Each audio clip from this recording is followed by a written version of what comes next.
about absinthe. I woke up in a skip. Thank you very much. And absinthe makes the heart grow fonder. We'll be saying hello to Paul O'Grady. Monday, 28th of April, 2014, live from ITV Studios in London. This is Good Morning. Delighted to be joined by a TV legend on our first day. Paul O'Grady will be here in the Good Morning Britain studio live. Good morning, Paul. Good morning, how are you? Very well. I'm disappointed you haven't brought any dogs there because I've got my dog treats here. They would not get up this morning. They looked at me and said, it's 6 o'clock, are you mad?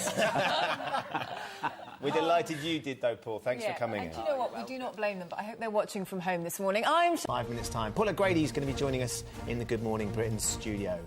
Morning, Paul. We'll see you in a few moments. Can you bring us a cup of tea? I will do, yeah. I'm nodding off here.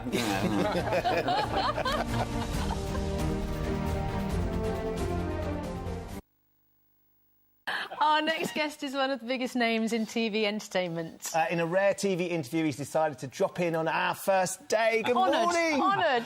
I didn't wake up this morning, I was exhumed. When was the last time you were up that early? When I did Holby City, because that was I was picked up at 5 o'clock for that. But that was a nice job because I used to go in and get into bed because I was supposed to be ill.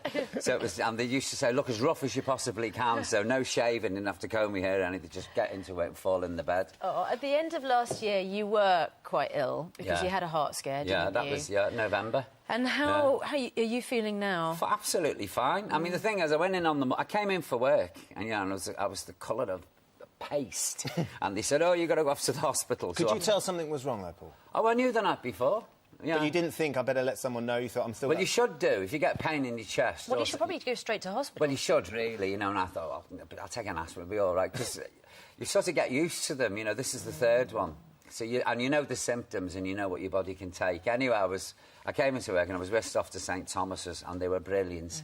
Kept me in. I was out on Thursday, went back to work on the Monday and did a 6-day week. What, me head testing, You're don't a glutton for You punishment. do. But I think, you know, it's a muscle that has to be exercised.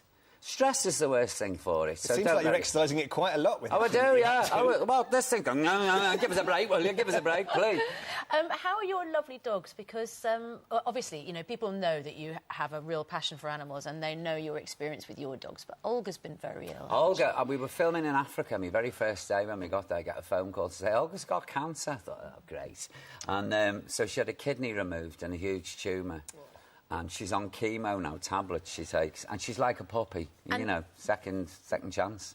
Putting a dog on chemo is an expensive business. You're telling me. How much does it cost? Quite a lot. I'll have to tally. I wish you'd have asked us to tally, because this is a pet thing of mine. You'd have to tally them up.